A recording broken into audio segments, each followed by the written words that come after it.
বিষয় জলবায়ু পরিবর্তনের বিরূপ প্রভাব মোকাবেলায় কেবল আন্তর্জাতিক উদ্যোগ নয়, স্থানীয় উদ্যোগই যথেষ্ট। আমি এর বিপক্ষে অবস্থান করছি, কারণ জলবায়ু পরিবর্তনের বিরূপ প্রভাব মোকাবেলায় আন্তর্জাতিক উদ্যোগের গুরুত্ব অপরিসীম।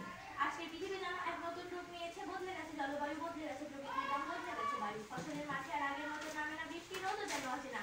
মানুষ বোঝে না প্রকৃতির এই আস্তরণ, তাই পরিবেশ রক্ষায় স্থানীয় উদ্যোগের পাশাপাশি আন্তর্জাতিক উদ্যোগও যথেষ্ট প্রয়োজনীয়। জলবায়ু পরিবর্তন একটি বৈশ্বিক সমস্যা, যা শুধুমাত্র স্থানীয় উদ্যোগের মাধ্যমে প্রতিপক্ষ দলের বন্ধুরা কখনো সমাধান করতে পারবে না।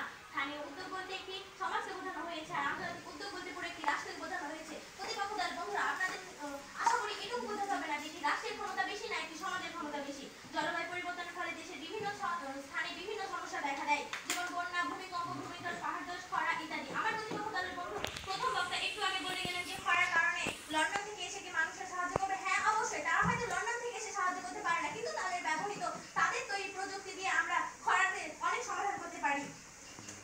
বিজ্ঞ বিচারক মন্ডলী, আমার প্রতিপক্ষ দলের বন্ধুরা কি জানে না বাংলা